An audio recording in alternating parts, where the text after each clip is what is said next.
Hi masters అందరికీ కూడా ఆత్మీయ ప్రణామాలు. అందరికీ కూడా బ్రహ్మాస్ మెడిటేషన్ ఛానల్‌కి స్వాగతం, సుస్వాగతం మాస్టర్స్. ముందుగా మనందరి జగద్గురువైన బ్రహ్మశ్రీ సుభాష్ పత్రి సార్‌కి కూడా చక్కగా కృతజ్ఞతలు తెలుపుకుంటూ ఈరోజు ఒక సెషన్‌ని ప్రారంభించుకుందాం మాస్టర్స్. Thank you. ఎంతో చక్కగా మనము ప్రతిరోజు కూడా ఒక్కొక్క మాస్టర్ ద్వారా అద్భుతమైన ఆత్మజ్ఞానము, వాళ్ళ అనుభవ ప్రయాణంతో జ్ఞానాన్ని మనతో షేర్ చేసుకుంటూ ఉన్నారు. ఈరోజు ఆ ప్రయాణంలో భాగంగా మనతో పాటు రేవతి మేడం గారు వైజాగ్ నుంచి మన యొక్క జూమ్ సెషన్ కి విచ్చేసి ఉన్నారు మాస్టర్స్. ఈరోజు మేడం గారు తీసుకున్న ఒక టాపిక్ శ్వాస ధ్యాస. అంటే ఎన్నో రకాల ధ్యాన పద్ధతులు ఉన్నాయి. దాంట్లో నుంచి మన ఆత్మతత్వాన్ని కనుగొనగలచ్చు.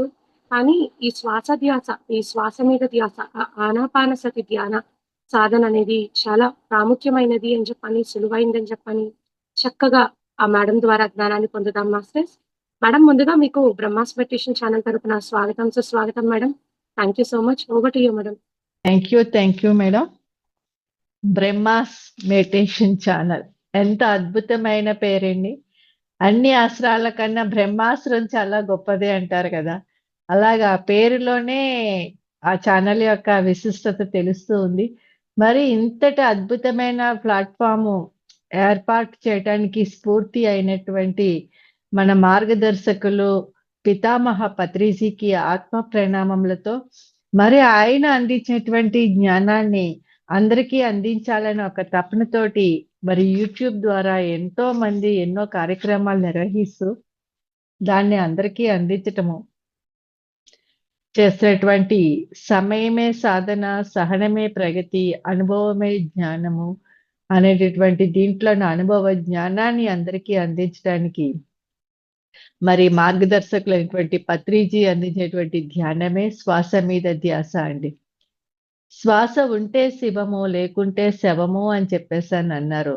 మరి అటువంటి శ్వాసని మనం ఏ విధముగా తీసుకుంటున్నాము, మనల్ని మనం ఎలాగా దేవతలుగా మార్చుకోగలము అనేటటువంటి జ్ఞానాన్ని మనకు అందించేటువంటి పితామహ పత్రిజీ మరి దాని మీద ధ్యాస పెట్టమని చెప్తే మనం ఎటేటు పోతున్నాము, మన ధ్యాస ఎటువైపు ఉంది అనే సత్యాన్ని మరొక్కసారి మనకి మనము తెలుసుకునే ప్రయత్నంలో భాగంగానే ఈరోజు నేను తీసుకునేటువంటి టాపిక్ శ్వాస ధ్యాస అండి.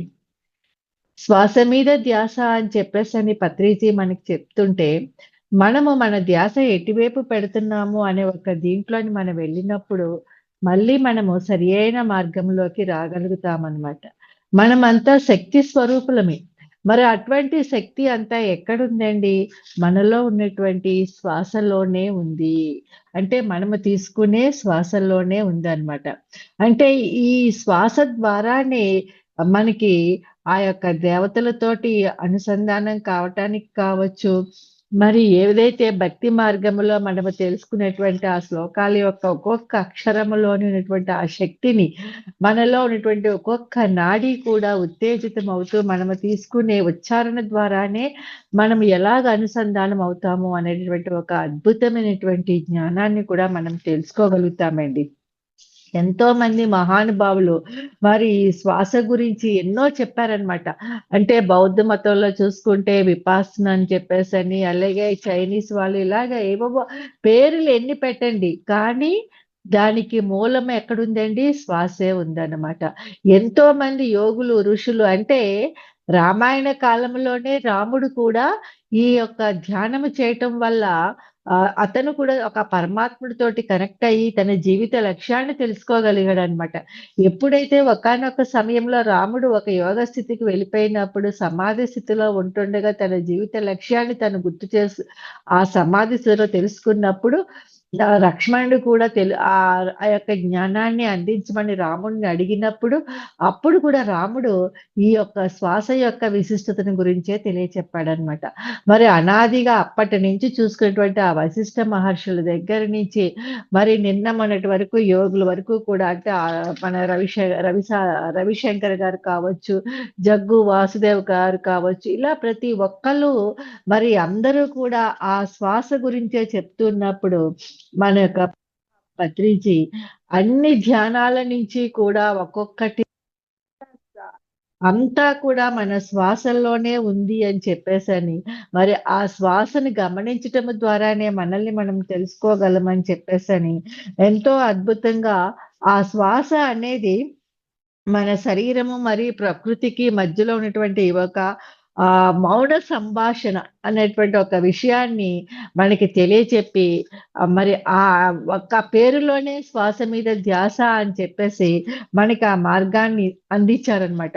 మరి అదే విషయాన్ని మేడం బ్లావట్స్కీ కూడా శ్వాస అంటేనే ఒక ప్రాణశక్తి అని చెప్పేసని తెలియచెప్తూ అది ఒక ఆ యొక్క ప్రాణశక్తిని మనం గ్రహించటం ద్వారా అంటే దాని మీద మన దృష్టిని నిలపడం ద్వారా మన యొక్క ఏకాగ్రత అంతా దాని మీద పెట్టడం వల్ల ఏమవుతుందంటే మనలో ఉన్నటువంటి అంతర్గత శక్తి అనేది బయటకొస్తుంది. అదే ఒక ఆధ్యాత్మిక శక్తిగా మారుతుంది అని చెప్పేసని, అదే ప్రాణం అనే ఒక జీవనశక్తి కలిసినప్పుడు అంటే మన ప్రాణం ఒక జీవశక్తి మన ప్రాణంతో కలిసినప్పుడు మనము మన ఆత్మతోటి అనుసంధానం కాగలము అని చెప్పేసని మేడం బ్లావట్స్కీ కూడా చెప్పారన్నమాట. అలాగే ఇప్పుడు గోరఖ్నాథ్ మహర్షి కావచ్చు, ధరం దాస్ కావచ్చు, ఇలా ఎంతో మంది కబీరు, వేమన వీళ్ళంతా కాయపు టూపిరిలోనే గని ఉన్నది యోగీంద్రులకు అన్నారనమాట. కాయం అంటే శరీరం. ఈ శరీరంలోనే ఒక గని రూపంలోని మనకి ఆ యోగులకి ఒక గని ఉంది అని చెప్పేసని తెలియచెప్పటం కావచ్చు. మరి ఈ శ్వాస అనేది ఒక నిత్య జాగృతి అని చెప్పేసని, అది ధ్యానములో మనస్సుని స్థిరపరిచేటటువంటి ఒక సాధనము. దానిని ఒక సాక్షిగా చూడటం వల్లే మనసు ఒక వికారాలను దాటి ఒక స్థితప్రజ్ఞత అనేది మనం పొందగలము అని చెప్పేసని అందరి యొక్క మహానుభావులు అందించేటువంటి ఆ శ్వాస యొక్క దీనిని మరి పత్రిజీ మనకి ఎందుకు ఒక ఆలోచన రహిత స్థితిలో ఉంటూ శ్వాసనే గమనించండి. అంటే అన్నప్రాసన రోజునే ఆవకాయలాగా మనకి ఒకేసారి ఆ అంటే ఒక గూఢ అర్థాన్ని, ఒక పరమార్థాన్ని తెలియచెప్పేటటువంటి సాహసం చేశారు అనంటే, అంతటి మహత్యం ఉంది గాబట్టి, వేరే వేరే సాధనల ద్వారా మళ్ళీ వేరే వేరేగా వెళ్ళి, ఆఖరికి ఇందులోకొచ్చే కన్నా కూడా ఒకేసారి అసెండింగ్ ఆర్డర్, డిసెండింగ్ ఆర్డర్ అంటారు కదా! అలాగా మనల్ని పై స్థితిలోకి తీసుకెళ్ళిపోయి, అక్కడి నుంచి మనల్ని మనం తెలుసుకునే మన లోతుల్లోకి మనము చేసే ప్రయాణం వైపు మనల్ని ప్రయాణింప చేయటానికి మనకి ఈ యొక్క శ్వాస మీద ధ్యాస అనేటువంటి ఒక ధ్యానాన్ని అందించారనమాట. మరి అటువంటి శ్వాసని మనము ప్రతిరోజు చూసుకుంటే రోజుకి సగటున 21,600 శ్వాసలు మనం తీసుకుంటూ ఉన్నాం. మరి అటువంటి 21,600 శ్వాసలు మనం తీసుకుంటూ ఉన్నప్పుడు మనము వాటిని ఎక్కడ గమనిస్తున్నామండి? గమనించటం లేదు. మన ధ్యాస అంతా వేరే వేరే కార్యకలాపాల మీద లగ్నమై ఉండేటప్పుడు కల్లా ఏమవుతుందండి, ఆ శ్వాస అనేది ఒక యాంత్రికంగా అది అలా జరిగిపోతూనే ఉంది. దానిపైన మనము దృష్టి పెట్టకపోయేటప్పటికల్లా ఏమవుతుందంటే, మనలో ఉన్నటువంటి మనం తీసుకునేటువంటి ఆ శక్తి ఏదైతే ప్రాణశక్తి ఉందో, అది మనం దానిపైన ఎరుక లేకపోయేటప్పటికల్లా ఏమవుతుందంటే, అది మన యొక్క బుద్ధి మళ్ళీ అహంకారంలోకి ప్రవేశించటము, అది మనలో జీవ చైతన్యాన్ని కోల్పోయేటట్టు చేయటము, తద్వారా అనారోగ్య పాలవ్వటము ఇయన్నీ కూడా సంభవిస్తూ ఉన్నాయన్నమాట. మరి అటువంటి శ్వాసని మనము ఎప్పుడైతే మనము సక్రమంగా తీసుకోగలుగుతామో, ఆ ధ్యాస అనేది ఆ 21,600 యొక్క శ్వాసలు మనం తీసుకుంటూ ఉన్నప్పుడు, వాటిల్ని ఏ విధముగా తీసుకుంటున్నామో, వాటి పైన నియంత్రణ ఉందా మనకి? ఇప్పుడు చూడండి మామూలుగా మనం కష్టపడి సంపాదించుకునేటువంటి నెల జీతము మనకు అందేటప్పటికి, మనం ఎంత ప్రణాళికలు వేసుకుంటామో, ఆ డబ్బులు ఎంత చక్కగా ఖర్చు పెట్టాలి, దాంట్లోని మనం ఎంత సేవ్ చేసుకోవాలి, ఏ ఏ పనులకి వాటిల్లో ఉపయోగించుకోవాలని మనం ప్రణాళిక చేసుకుంటూ ఉంటాం. ఏంటి తాత్కాలికమైనటువంటి ఆ ధనం యొక్క దీనితోటి. కానీ ఎన్నో జన్మల కోసం ఎదురు చూస్తూ ఈ మానవ జన్మ తీసుకొని ఈ శ్వాసను పొంది వచ్చేటటువంటి మనము ఈ శ్వాసను నియంత్రించుకోవటం ద్వారా అంటే నియంత్రించడం అంటే ఈ శ్వాస మీద ధ్యాస దాని యొక్క పట్ల ఎరుకతోటి ఉంటూ మనము తీసుకునే శ్వాసల్ని మనం ఏ విధంగా ఖర్చు పెడుతున్నాము, వాటి వల్ల మనం ఏమేం పొందుతున్నాము, ఒక ₹10 పెట్టి ఏదైనా ఒక వస్తువు కొన్నప్పుడు మనం ఆలోచిస్తాం. దానివల్ల మనకి ఉపయోగం ఉందా? ఉందా లేదా అని చెప్పేసని. దానివల్ల మనకి లాభం ఏంటని ఆలోచిస్తాం.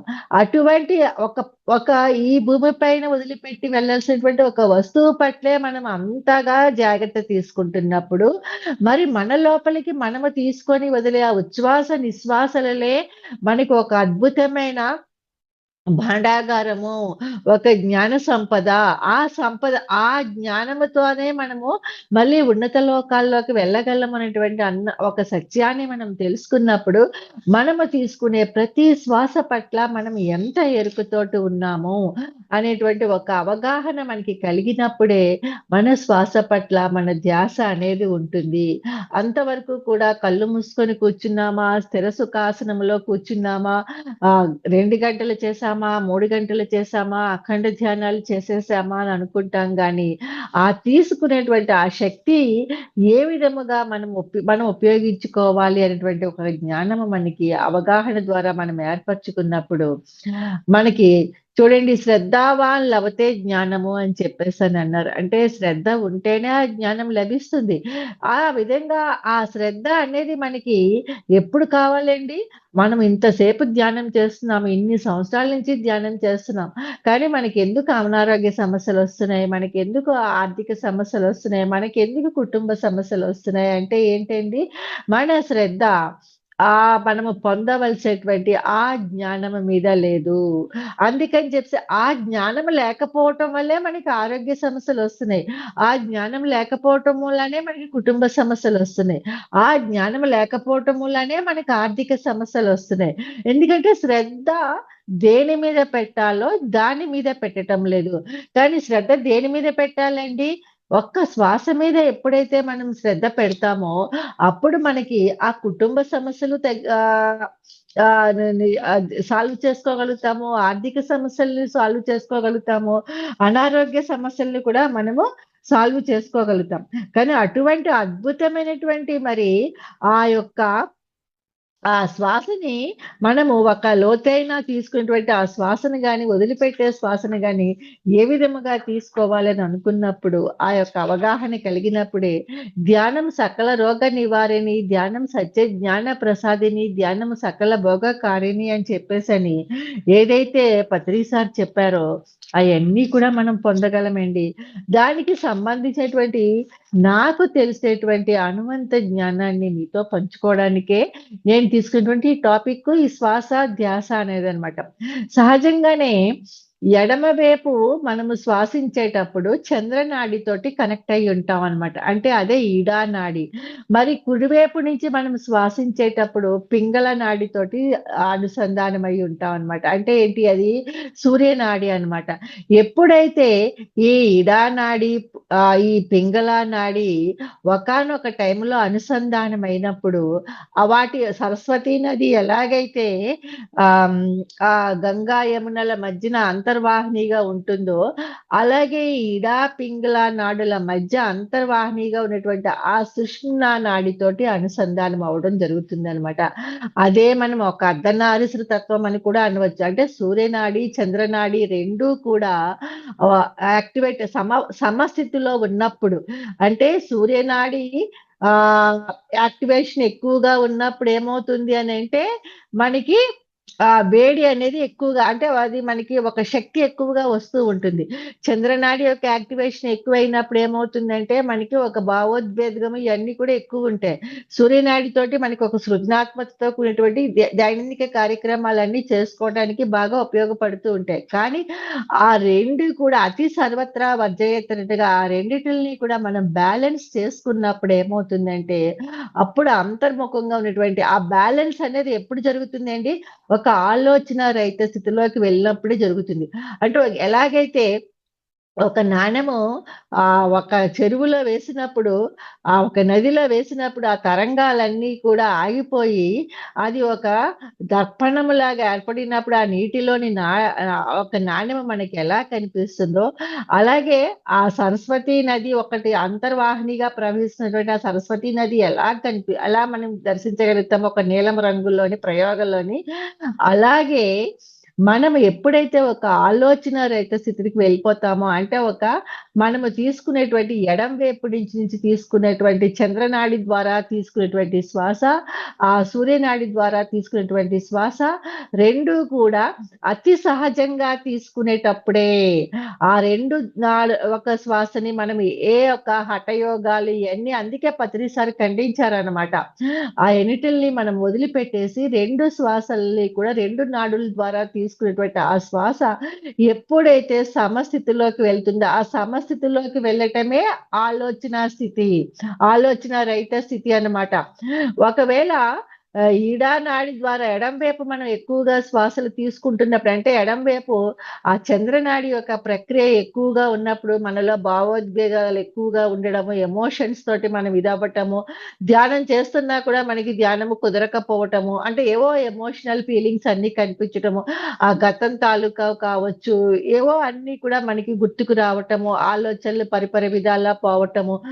అదే గాని ఒకవేళ సూర్యనాడి ఒక చలనం ఎక్కువగా ఉన్నప్పుడు, అది దాని యొక్క యాక్టివేషన్ ఎక్కువగా ఉన్నప్పుడు ఏమవుతుందంటే, అధికమైన శక్తి వచ్చి మనం ఎక్కువగా, అంటే ధ్యానం చేయడం కన్నా ఎక్కువగా పనులు చేయాలని అనిపించటము, ఇలాగ ఏవో పనులు గుర్తుకొచ్చి ఆ పనుల్లో మనం నిఘ్నమైపోవడం ఇలాగ చేస్తూ ఉంటాం. కానీ ఎప్పుడైతే ఒక ఆలోచన రహిత స్థితిలోకి వెళ్ళటం అన్నది ఎప్పుడు సంభవిస్తుందంటే, ఈ యొక్క చంద్రనాడి, సూర్యనాడి మనలో ఉన్నటువంటి సైంటిఫిక్‌గా ఉన్నటువంటి ఆ 2 నాడులు, అంటే శ్వాస అతి సహజంగా తీసుకోగలిగినప్పుడే ఆ 2 నాడులు కూడా సమస్థితిలో పనిచేస్తాయి. ఇప్పుడు మామూలుగా మనం ఒక ఫ్యాన్ వేసినప్పుడు చూడండి, స్పీడ్ గాలి ఎక్కువ కావాలంటే ఎక్కువగా రెగ్యులేటర్ ఎక్కువ పెంచుకుంటాం. గాలి తక్కువ కావాలంటే రెగ్యులేటర్ తగ్గిస్తాం.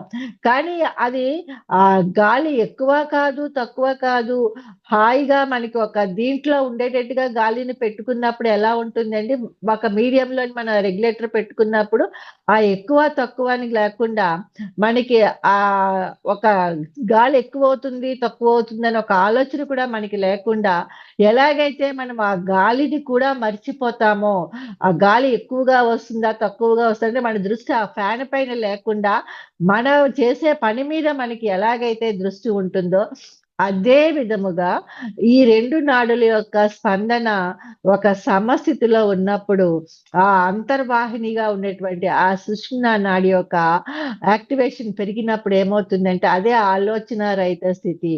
అప్పుడు ఆధ్యాత్మికంగా మన యొక్క ఎదుగుదల ఎక్కువగా ఉంటుంది అని చెప్పేసని పత్రి సారు ఈ శ్వాస మీద ధ్యాస అనే ధ్యానాన్ని మనకు అందించారండి. మహాగ్రంథాలన్నీ కూడా అవే చెప్పాయన్నమాట మనకి. అన్ని గ్రంథాలు ఎక్కడ చూసుకున్నా కూడా శ్వాస, నాడీ శాస్త్రం కావచ్చు, ఏ శాస్త్రాన్ని తీసుకున్నా కూడా అదే సోహం అని చెప్పేసని, మనం తీసుకున్నటువంటి శ్వాస అతి సహజంగా మనం తీసుకుంటున్నప్పుడు ఫస్టు ఒక మనసు చంచలంగా ఉన్నప్పుడు కావచ్చు, లేదనంటే ఎన్నాళ్ళు చేసిన ధ్యానం మొదట్లో బాగా కుదిరింది, ఇప్పుడు బాగా కుదరటం లేదు అని చెప్పేసని అనుకున్నప్పుడు కావచ్చు, మనము తీసుకున్నటువంటి శ్వాసని సోహం, సో అనుకోని మన లోపలికి అతిగా లోపలికి తీసుకుంటూ హమ్ అని వదిలేటప్పుడు, దాన్ని వదిలినప్పుడు ఆ సోహం అదే హంస అని చెప్పేసని, హింస చూడో హంస పక్కడో అని పత్రిజీ చెప్పడంలోని అర్థము అంటే ఏంటి? సారు ఆయన ఎన్నో జన్మల నుంచి ఈ యొక్క జ్ఞానాన్ని అందించాలని ఈ భూమిపైకి వచ్చినప్పుడు కూడా అక్కడ రామావతారంలోనే ఉన్నారు, కృష్ణావతారంలోనే ఉన్నారు, బుద్ధావతారంలోని దశావతారాల్లోని కూడా జన్మలు తీసుకుంటూ వచ్చి ఈ యొక్క జ్ఞానాన్ని ఆయన పొంది చివరాఖరిగా ఈ జన్మలోని ఈ జ్ఞానాన్ని అతి పామరుడికి కూడా అందించాలి అనేటువంటి ఆ సత్యాన్ని తెలియచెప్పటమే ఆయన జీవిత లక్ష్యము కాబట్టి, అంటే చూడండి, త్రేతాయుగంలో రాముడు ఎందుకు జన్మ తీసుకొని వచ్చాడంటే రావణ సంహారం కోసం వచ్చాడు. అలాగే ద్వాపర యుగంలో కృష్ణుడు ఎందుకు జన్మ తీసుకుని వచ్చాడంటే జ్ఞానాన్ని, భగవద్గీత ద్వారా జ్ఞానాన్ని అందించడానికి వచ్చాడు. మరి అలాగే బుద్ధుడు ఎందుకు వచ్చాడనంటే ధ్యానము, ఆనాపానసతి అనే ధ్యానాన్ని అందించడానికి, దుఃఖానికి కారణము మన కోరికలే అని చెప్పేసని, ఆ కోరికలు తొలగించుకోవాలి అని అంటే ఈ మన యొక్క తనతో పాటు ఉన్న శ్వాసని తను గమనించడమే అనే ఒక సత్యాన్ని తెలియచెప్పడానికి వచ్చాడు. అలాగే ఒక్కొక్కరు వాళ్ళ యొక్క జీవిత పరమావధిలోని వాళ్ళ యొక్క స్థితులను బట్టి వాళ్ళు ఇంకా ఈ భూమి అనే పాఠశాల పైన ఏదైతే నేర్చుకోవాలని, ఆ నేర్చుకున్న సత్యాన్ని తెలియచెప్పటానికి అన్నట్టుగా వచ్చారో, వాళ్ళు ఆ జీవిత లక్ష్యం వైపు ఆ లక్ష్యం వైపే వాళ్ళ దృష్టిని పెట్టుకొని వాళ్ళు ఆ యొక్క జీవితాన్ని వాళ్ళు ఆ ఉన్న స్థితి నుంచి ఉన్నత స్థితికి తీసుకెళ్లారు. వాళ్ళు తీసుకున్నటువంటి ఆ సత్యాన్ని అందరికీ అందించి. అందుకనే మనకి మరి పత్రిజీ యొక్క ఆయన యొక్క జీవిత లక్ష్యం ఏంటి? ప్రతి ఒక్కరిని కూడా ఈ ధ్యానిగా మార్చి ఈ శ్వాస మీద ధ్యాస అనే ధ్యానం ద్వారా ప్రతి ఒక్కరికి ఈ సత్యాన్ని అందించాలి అని చెప్పేసని దీంట్లోని అందరికీ కూర్చోపెట్టి ప్రతి అక్షరము కూడా విడమర్చి చెప్పి దాంట్లోంచి అందించేటటువంటి సమయం ఆయనకి లేదు. ఎందుకనంటే మనకి తెలియని సత్యం ఏమిటంటే ఆయన ఎన్ని జన్మలు తీసుకొని వచ్చారో అన్ని జన్మలలో కూడా మనము కూడా వచ్చాం. కాకపోతే ఆ జన్మల్లో ఒకే స్కూల్‌లోని పత్రి సార్ ఒక 10థ్ క్లాస్‌లో ఉంటే మనం ఒక ఎల్‌కేజీలో ఉన్నాం. అదే సమయంలోని పత్రి సార్ ఒక 10థ్ క్లాస్ స్టాండర్డ్‌లో అంత జ్ఞానముతోటుంటే మనమంతా కూడా ఒక ఎల్‌కేజీ లాగా అదే స్కూల్‌లో జాయిన్ అయ్యాము. అలాంటప్పుడు మరి ఎల్‌కేజీ నుంచి 10థ్ క్లాస్‌కి వెళ్ళాలనంటే ఒక 10 సంవత్సరాలు, 11 సంవత్సరాలు మనం ఎలాగైతే మొత్తం ఆ జ్ఞానం అంతా నేర్చుకుంటేనే మనం పొందగలమో, అదే అటువంటి జ్ఞానాన్ని అందించడానికి పత్రి సార్ మనకందరికీ కూడా ఆ స్కూల్ పేరు ఏమని పెట్టారంటే పిరమిడ్ మాస్టర్స్ అని పెట్టి, పిఎస్ఎస్ మూవ్‌మెంట్ అని పెట్టి, దానికి మనకి ఒక్కటి ఏబీసీడీలు ఆల్ఫాబెటిస్ నేర్చుకుంటేనే మనం ఏదైనా పదాలను తయారు చేసుకోగలము, సెంటెన్స్‌లు తయారు చేసుకోగలం కాబట్టి, మీకు ఏ వస్తే ఏ, బి వస్తే బి, సి వస్తే సి అన్నది మీరు చెప్పండి.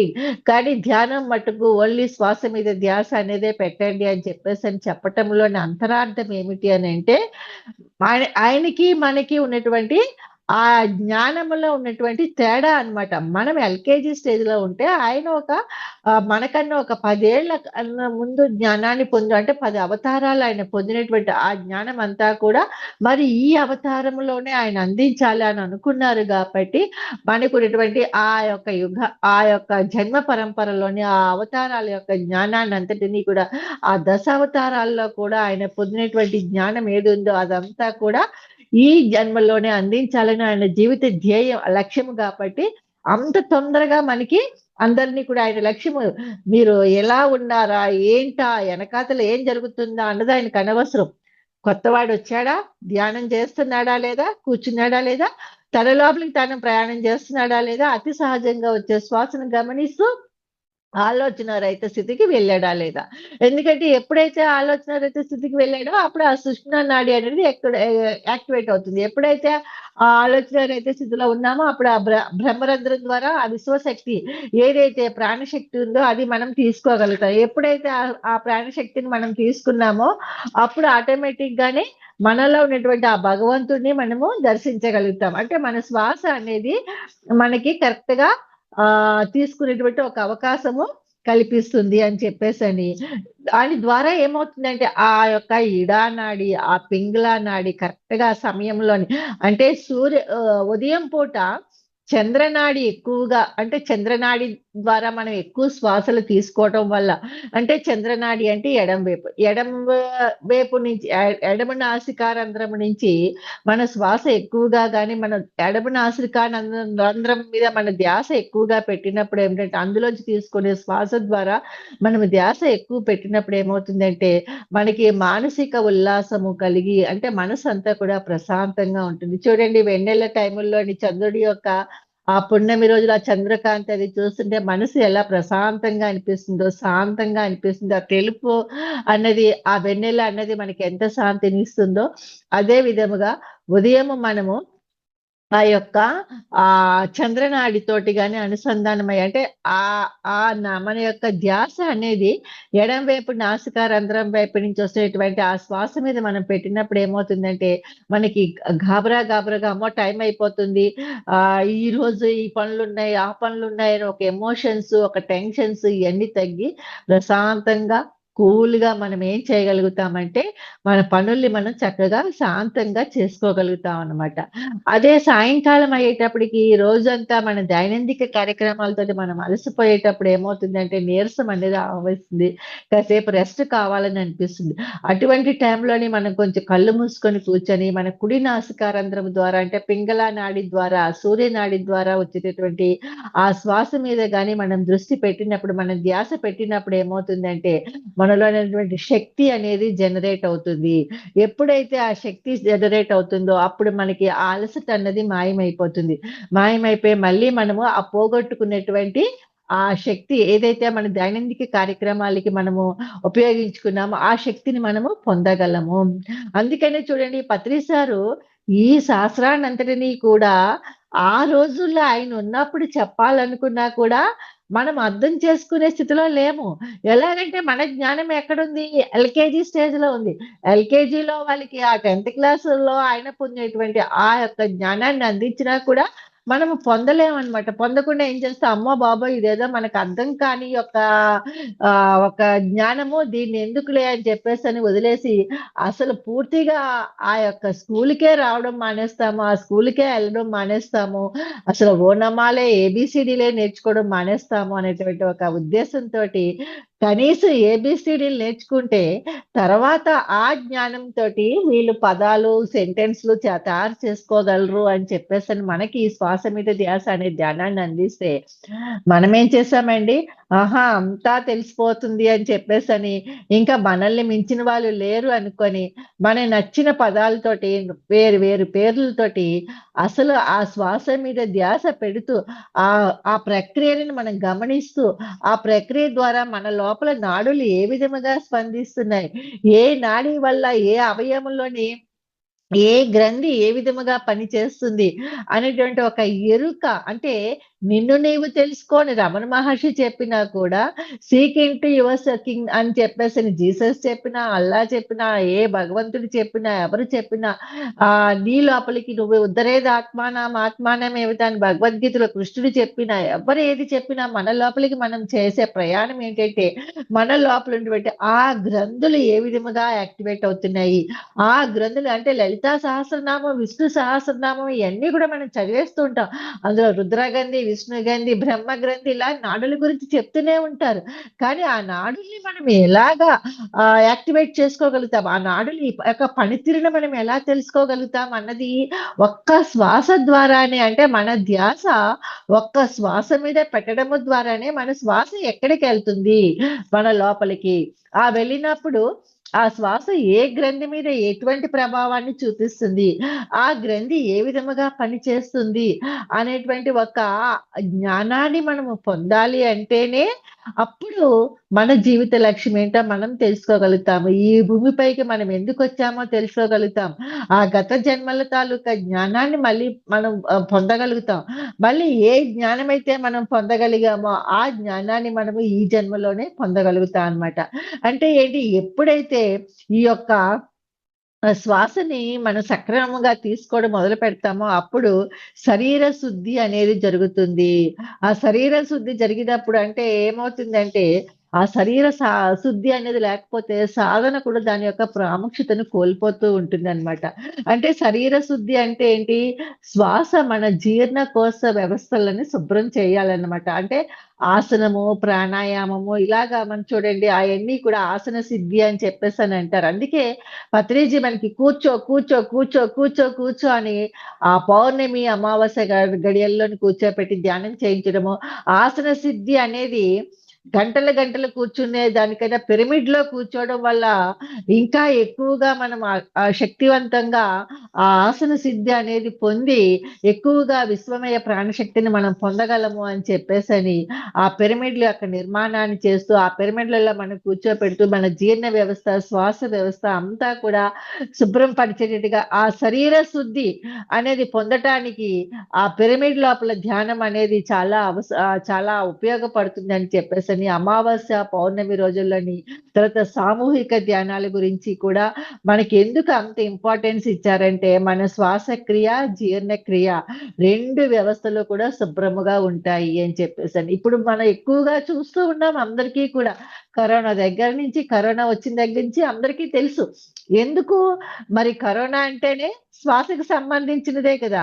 మరి ఆ శ్వాసక్రియ ఆ యొక్క శ్వాస వ్యవస్థ శుభ్రం చేసుకోవడానికి అన్నట్టుగానే ఎక్కడ వాళ్ళని అక్కడ ఉంచేసి ఆ యొక్క శ్వాస అంతా కూడా సక్రమంగా దాని యొక్క స్థితిని మార్చుకునే విధముగా చక్కగా ఆ మానసికమైన స్థితి నుంచి మన ఒక శాంతియుతమైనటువంటి విధానం జీవించటానికి, తర్వాత ఆ కరోనా టైంలోని మనం తీసుకునేటువంటి ఆహార వ్యవహారాలన్నీ కూడా ఆ జంక్ ఫుడ్స్ నుంచి ఆ మషాలాలు, తర్వాత నిల్వ పెట్టినటువంటి ఆహార పదార్థాలు తినకుండా ఇటువంటివన్నిటికి అంటే మన జీర్ణకోశం తాలూకా ఒక సమస్యలు ఏవైతే ఉన్నాయో కూడా అన్ని సక్రమంగా చేసుకోవడానికంటే శ్వాసకోశము, జీర్ణకోశము ఆ 2 యొక్క సమస్యలని కూడా మనం ఎలా సరిదిద్దుకోవాలన్న దానిపైనే ఆ కరోనా టైంలో మనం ఎక్కువగా ఖాళీగా ఉండి ఎక్కువగా ధ్యానాలు చేయటం వల్ల ఆ విధముగా మనల్ని మనము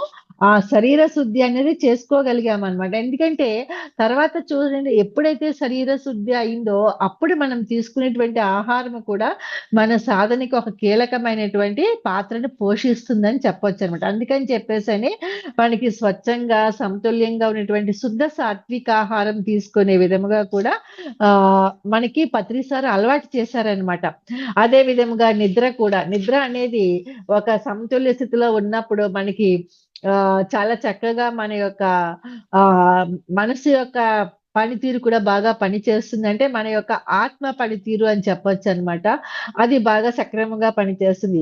మనకొక 7 గంటలు ఉంటే చాలు నిద్ర. అతి నిద్ర అనేది అసలు మనకి సోమరితనాన్ని ఇస్తుంది అని చెప్పేసని చెప్పటానికి కారణం అదేననమాట. అంటే గంటలు కూర్చొని మనం ధ్యానం చేస్తూ ఉన్నప్పుడు ఏమవుతుంది అనంటే మనకొక క్రమశిక్షణ, ఒక స్థిరత్వం అనేది వస్తుంది. కాకపోతే ఆ ధ్యానం అనేది మళ్ళీ ఎటువంటి ధ్యానం చేయాలండి?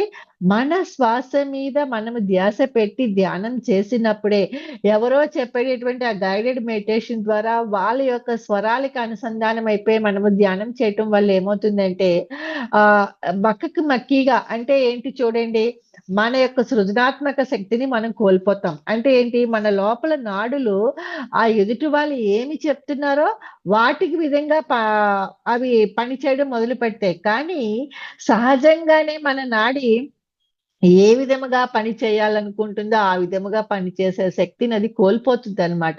ఇప్పుడు చూడండి, మన జంతువులు ఇంట్లో పెంచుకుంటున్నప్పుడు పెట్ యానిమల్స్‌కి మనం ఏ విధముగా వాటికి తర్ఫీదిస్తే, ఏ విధముగా వాటికి నేర్పిస్తే పంజరంలో చిలక కావచ్చు, దేనికైనా అవి ఎలా పలుకుతాయో పిల్లలకు కూడా మనం ఏ విధంగా చెప్తే ఆ విధంగా ఎలా చేస్తారో, అలాగే ఎదుటి వ్యక్తులు ఏవైనా చెప్పినప్పుడు ఏమవుతుందంటే, మన లోపల శరీరపు నాడులు కూడా ఆ విధముగానే స్పందిస్తూ ఉంటే దానికి అలవాటు పడిపోయినప్పుడు ఏమవుతుందంటే, మళ్ళీ ఆ స్వరానికే అవి అనుసంధానం అవుతాయి. అప్పుడు మనల్ని మనం తెలుసుకునే విధంగా మనం ఎలా తయారవ్వగలము?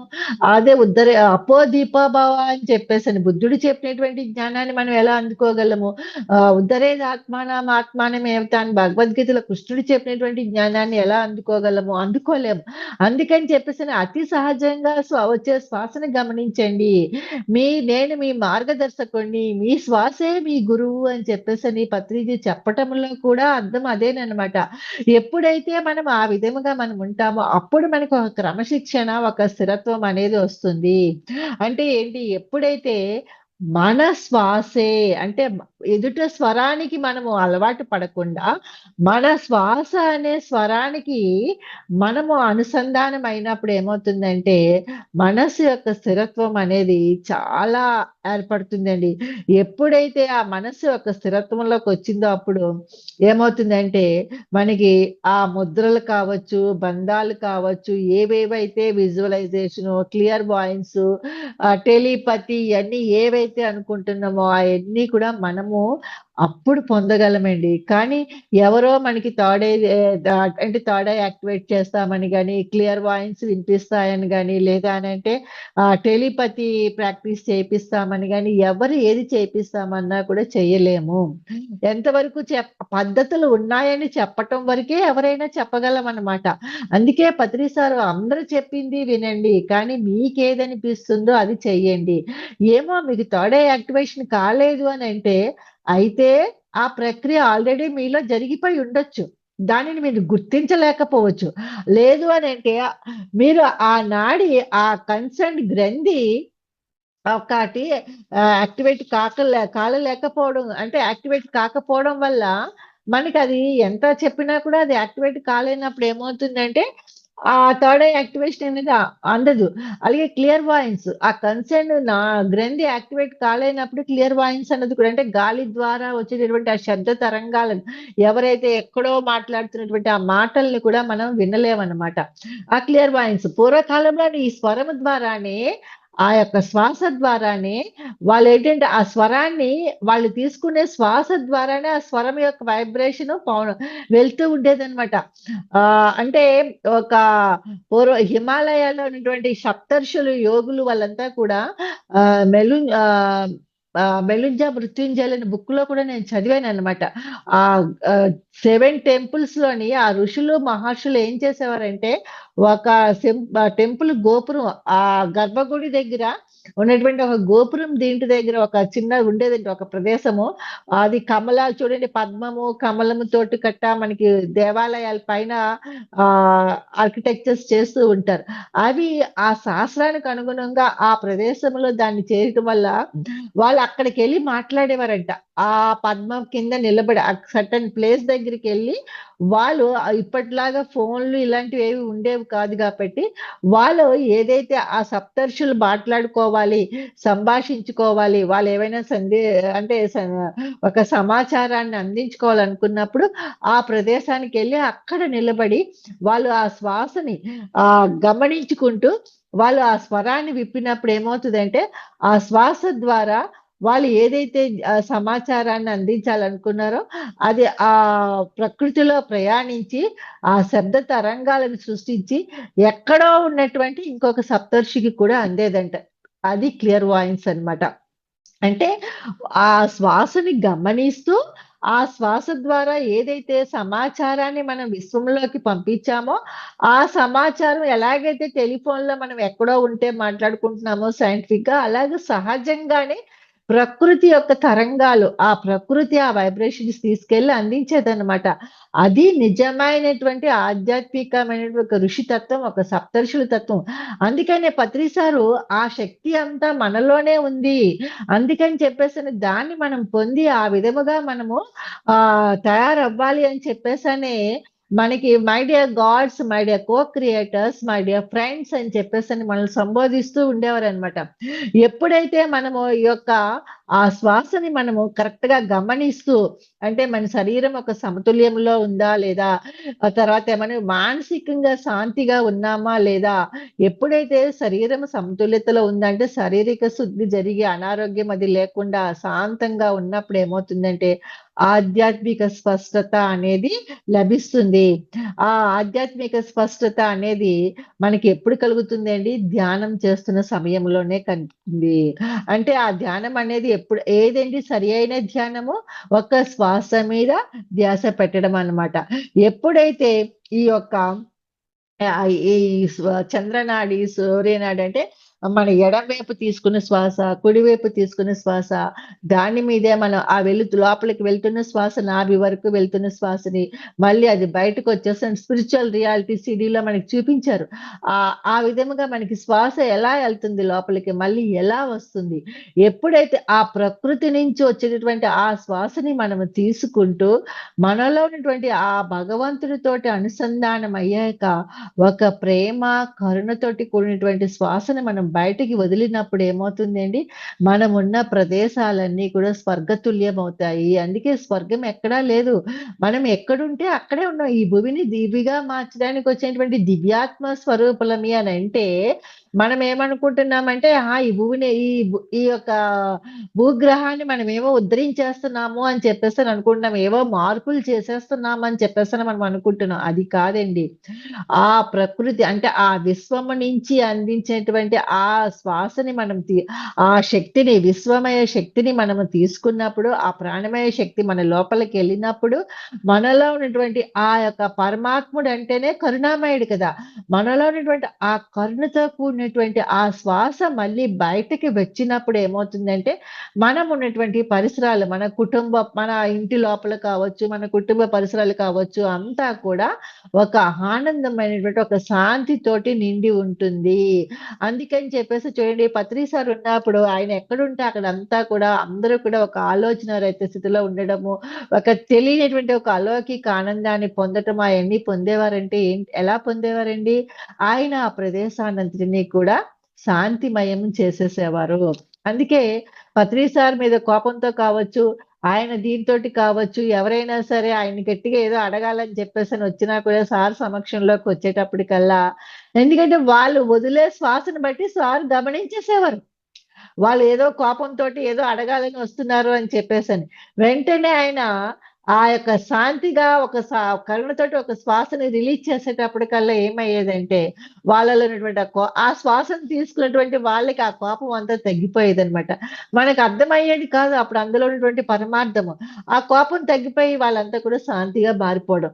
అలాగే పత్రి సారు ఒక్కొక్కసారి అందరినీ కూడా ఆయన కోపంగా మనం ఇంకా సరి అంటే సమయము ఆయనకున్నటువంటి సమయాన్ని మన కోసం సద్వినియోగం చేస్తున్నప్పుడు, మనం ఆయనకు అనుగుణంగా ఆయన అందిస్తున్నటువంటి ఆ జ్ఞానాన్ని అందుకోవడానికి మనం సిద్ధంగా లేనప్పుడు, ఆయన ఒక కోపంగా మనకి ఇచ్చేసినప్పుడు కావచ్చు, మనమంతా కూడా సైలెంట్ ఎలాగైపోయేవాళ్ళమండి. ఆ ద్వారా తెలియనటువంటి పరమార్థం ఏమిటంటే, బయటగా అజ్ఞానము, మాయలో ఉన్న వాళ్ళకి ఏమైనా అనిపిచ్చేదంటే, పత్రి సార్ ఏదో కోపంగా కేకలేస్తున్నారు అది, ఇది అని అనిపిచ్చేది. కానీ, తద్వారా ఆయన ఏం చేసేవారండి, ఆయన కోపంగా ఉన్నటువంటి ఆ శ్వాసను వదిలినప్పుడు, మన లోపల నుంచి మనము శాంతంతో కూడినటువంటి శ్వాసను వదిలేటట్టుగా ప్రాక్టీస్ ఇస్తూ ఉండేవారనమాట. అంటే సార్ ఎప్పుడైతే గట్టిగా కోప్పడ్డారో, ఎప్పుడైతే సార్ గట్టిగా మాట్లాడడం మొదలుపెట్టారో, అప్పుడు మనం ఏం చేసేవాళ్ళమంటే కామ్ అయిపోయేవాళ్ళమాట. ఎవ్వరు నోరెత్తేవాళ్ళం కాదు. సైలెంట్ అయిపోయేవాళ్ళు. ఎందుకు సైలెంట్ అయిపోయేవాళ్ళంటే, తెలియకుండానే మరి అది పత్రి సార్‌కి భయపడి కాదండి.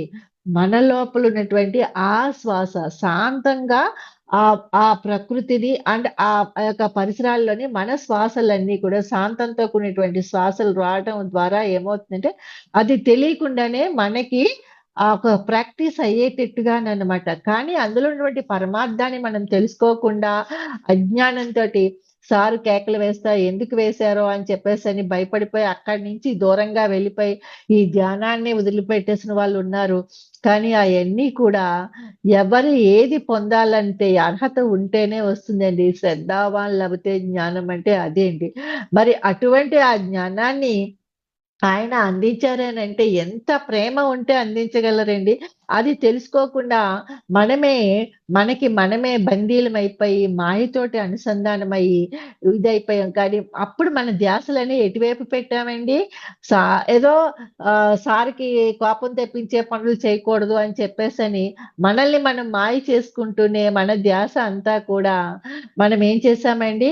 ఆహ్, అశాశ్వతమైన వాటిల మీద పెట్టాం. కానీ పత్రి సారు ఆయన ధ్యాస అంతా శ్వాసత్వమైనటువంటి ఆ యొక్క సత్యాన్ని అందించే దాని మీద ఆయన ధ్యాస పెట్టి, ఆ సత్యాన్ని ఆయన తెలుసుకొని, సత్యలోకంలోకి ప్రయాణము అని చెప్పేసనండి అంటే అందరం చేతులెత్తేసాం గానీ, ఆ మాయలోనే కొట్టుమిట్టాడుతూ మనల్ని మనమే ఒక అంటే అంతా తెలిసిపోయింది. శ్వాస మీద ధ్యాస పెట్టేసాం కదా! ధ్యానం చేసేస్తున్నాం కదా! ఇన్ని సంవత్సరాలయిపోయింది, అన్ని సంవత్సరాలయిపోయింది.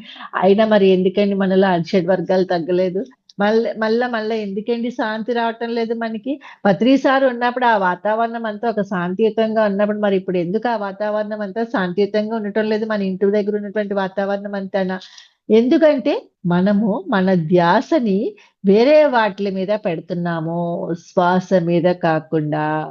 సారు ఉన్నప్పుడు మన ధ్యాస అంతా శ్వాస మీదే ఉండేది.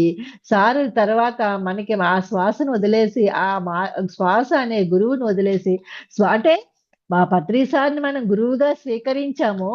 ఆయన నేను మీ గురువుని కాదు, మీ మార్గదర్శకుడిని, శ్వాసే మీ గురువని చెప్పాక, ఆహా! గురువుగారు లేరు కదా ఇప్పుడు. మనం ఎలా చేసినా పర్వాలేదు అని చెప్పేసని, మనము మాయలోకి వెళ్ళిపోతూ ఉన్నప్పుడు, ధ్యానం ఏ విధముగా చేసినా పర్వాలేదు. జ్ఞానం ఎలా బోధించినా పర్వాలేదు. మనకి అంటే ఏంటి, ఎక్కడ ఎక్కువ ఆకర్షణగా ఉంటుందో, ఆ ఆకర్షణ విధమైనటువంటి జ్ఞానాన్ని మనం పొందినా పర్వాలేదు అని బోధించినా పర్వాలేదు అని చెప్పేసని మనం అనుకుంటూ ఉన్నప్పుడు, మన లోపల ఉన్నటువంటి శ్వాస అనే గురువు ఏం చేస్తుందండి, అది కూడా సైలెంట్ అయిపోతుంది. ఆహా! వీళ్ళకి ఎప్పుడైతే శిష్యుడు సిద్ధంగా ఉంటాడో అప్పుడే గురువు ప్రత్యక్షం అవుతాడని అంటారు కదా!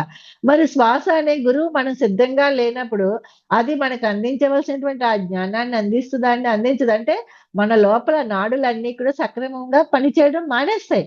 ఆ మానేసినప్పుడు ఏమవుతుందండి, మనం మళ్ళీ అనారోగ్య స్థితులకి వెళ్ళిపోతాము. సారు ఉన్నప్పుడైతే ఆ శ్వాస అనే గురువునిని కరెక్ట్‌గా మనకి జ్ఞానాన్ని అందించే విధముగా, మనకి మార్గదర్శకత్వం ఇచ్చే విధముగా, ఆ శ్వాసను నియంత్రణలో ఉంచుకునే విధముగా ఆయన అందరికీ షేక్ హ్యాండ్‌లు ఇస్తూ, హగ్ చేసుకుంటూ, ఆ ఎడమ చేత్తోటి ఇస్తూ కొంతమందికి కుడి చేతితో ఇస్తూ, ఎందుకు అలా చేసేవారంటే కొంతమందికి కావాలని కొట్టించుకుంటూ ఉండేవారు సార్ చేత.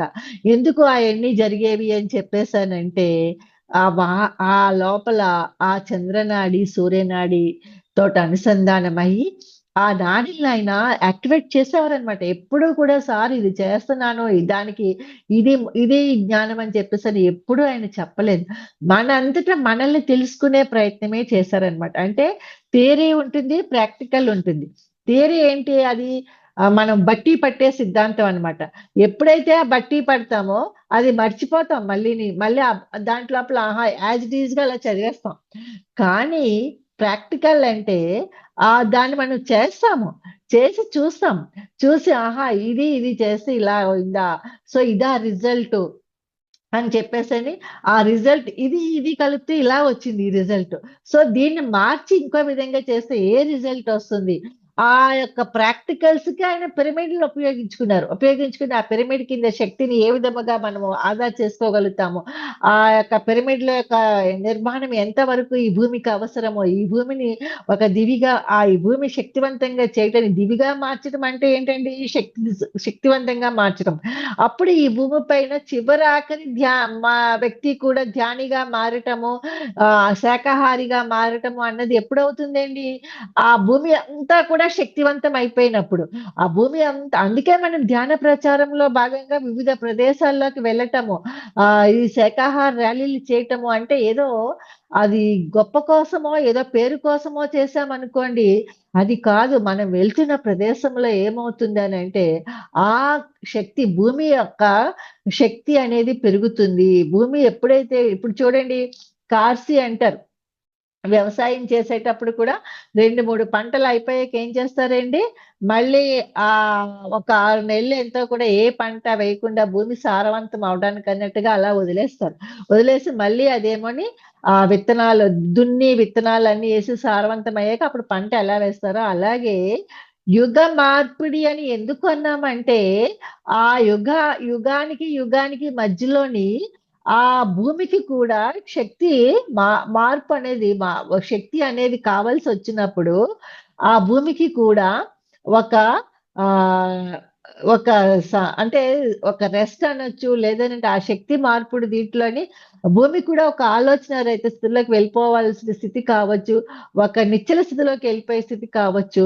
అటువంటి ఆ టైంలోని మనము చేస్తున్నటువంటి ఈ ఒక మనమంతా కూడా ఒక ఆలోచన రహిత స్థితిలోకి వెళ్ళిపోయి, మనం కూడా ఆ ఆలోచన భూదేవితో పాటు కూడా మనము కూడా ఒక ఆలోచన రహిత స్థితిలో ఉన్నప్పుడు, ఆ భూమిపై ఉన్నటువంటి చివరాఖరి మానవుడు కూడా ఆ విశ్వమయ ప్రాణశక్తిని పొందగలుగుతాడు.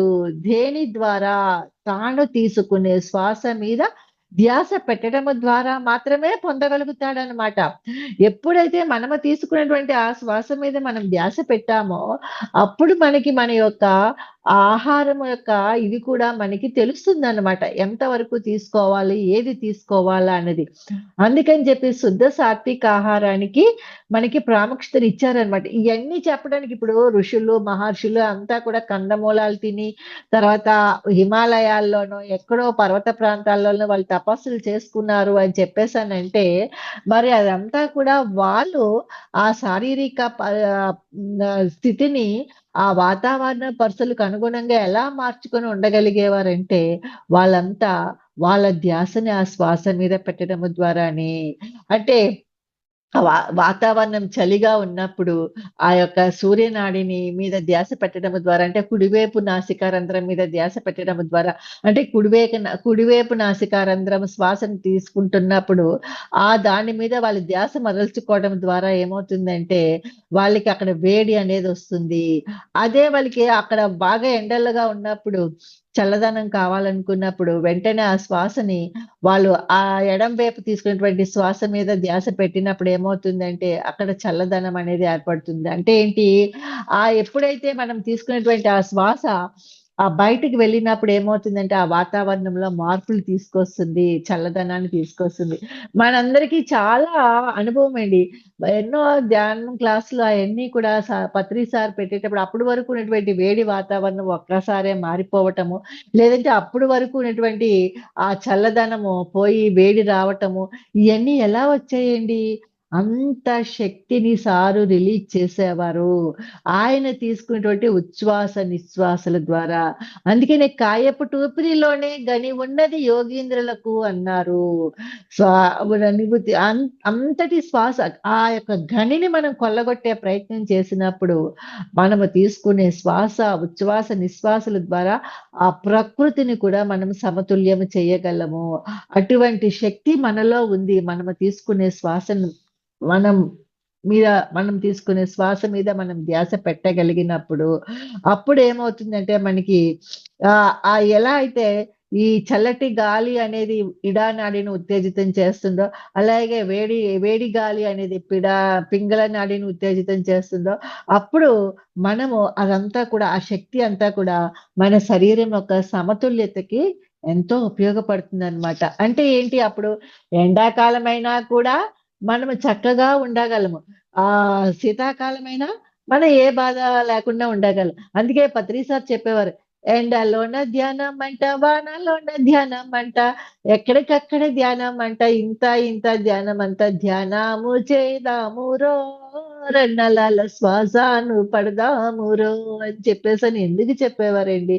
అంతా కూడా ఆ ప్రకృతిని ఎంత అంటే ఒక్క అక్షరములోని పరమార్థాన్ని మనం తెలుసుకుంటే, అప్పుడు మన మీద మనకి ఎరుక అనేదొస్తుంది.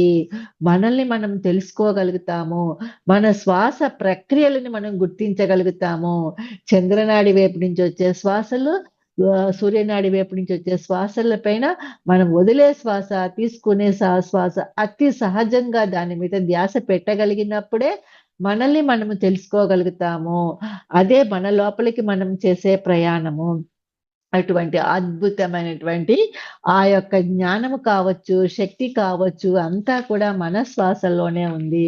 కాబట్టి ఉదయము నుంచి మనము ఆ యొక్క శ్వాస యొక్క ఆ సమయాన్ని బట్టి కాలమే దైవము, సమయమే సాధన అని ఎందుకనన్నారంటే, మనము ఆ యొక్క సాధన అనేది చూసుకుంటే మధ్యాహ్నం 12 గంటలప్పుడట సుషుమ్నా నాడి యొక్క ప్రవాహం ఎక్కువగా ఉంటుందంట. అంటే చూడండి సూర్యుడు నడినెత్తి మీదకొచ్చాడు అని చెప్పేసని అంటాం కదా! కరెక్ట్‌గా 12 గంటలకన్నది మనకి భోజనం టైమ్ ఏమో కూడా చూడండి. అలాగా ఆ సమయానికి ఉన్నటువంటి దీన్ని బట్టి 12, 12, 12 అనేది ఎంతో ఒక అద్భుతమైనటువంటి శక్తి దీనమనమాట.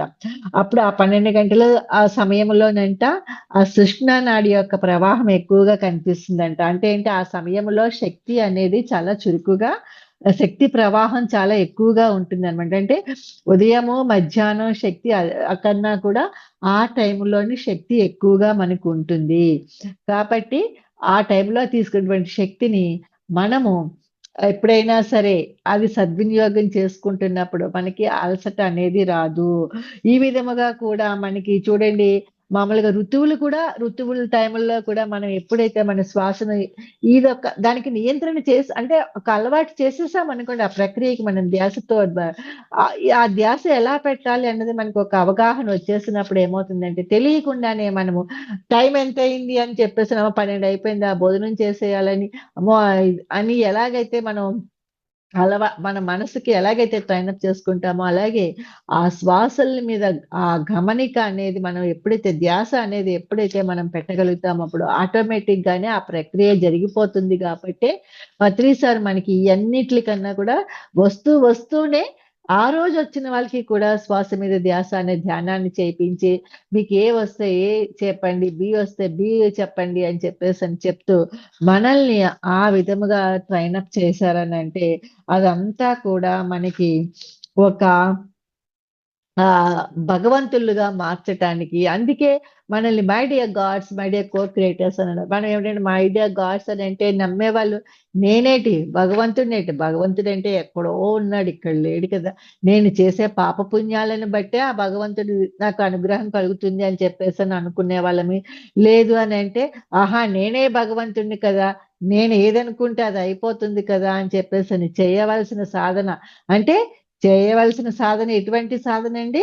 మనము తీసుకునే శ్వాస పైన ధ్యాస పెట్టకుండా, ఏవేవో వేటేట్ల మీద ధనం కోసమో, లేదా అనంటే పేరు కోసమో, దేనికో ఒక దాని కోసం అని చెప్పేసని మనము అరిషడ్ వర్గాలతో కూడినటువంటి వాట్లి మీద మనం ధ్యాస పెట్టినప్పుడల్లా ఏమవుతుందండి? అవి ఎక్కువవుతూనే ఉంటాయి. దేని మీద ధ్యాస పెడితే అదే ఎక్కువైపోతుంది. ఆహా! నాకు వచ్చేస్తున్నాయి అని చెప్పేసని అనుకోని మనం దాని మీద ధ్యాస పెట్టేస్తున్నప్పుడు వస్తున్నాయి గానీ ఏమవుతుందండి? మళ్ళీ తర్వాతేమవుతుంది? అది క మన లోపల ఏదైతే వస్తుందో, మనకి ఏది కావాలో అది రాకుండా, ఏది రాకూడదో అది వస్తున్నప్పుడు ఏమవుతుందండి?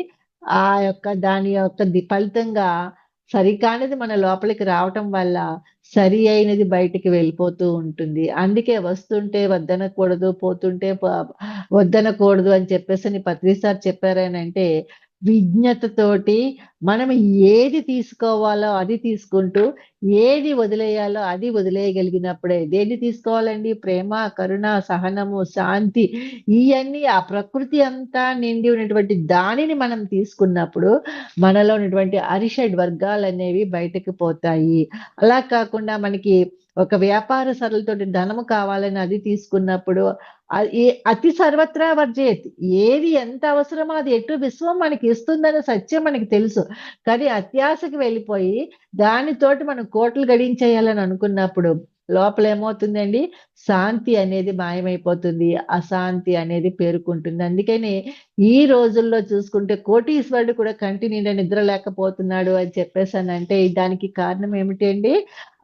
ఏమవుతుంది అనంటే, మనం ఏదైతే శాంతిని పొందాలనుకుంటున్నామో, ఆ శాంతిని మనం పొందలేకుండా మనం ఏదో అంటే ఎండమావుల్లాంటి తాత్కాలికమైనటువంటి కోరికలతోటి ఏదైతే బుద్ధుడు త్యజించాలని చెప్పాడో, వాటిల్ని త్యజించకుండా, వాటిల్ని పొందాలనుకోని మనం ఈ ధ్యానాన్ని ఉపయోగిస్తున్నప్పుడు ఏమవుతుందండి, మనలో అశాంతి అనేది పెరిగిపోతుంది. ఎప్పుడైతే అశాంతి పెరిగిందో, ఆ అశాంతే మనకి అనారోగ్యాన్ని క్రియేట్ చేస్తుంది.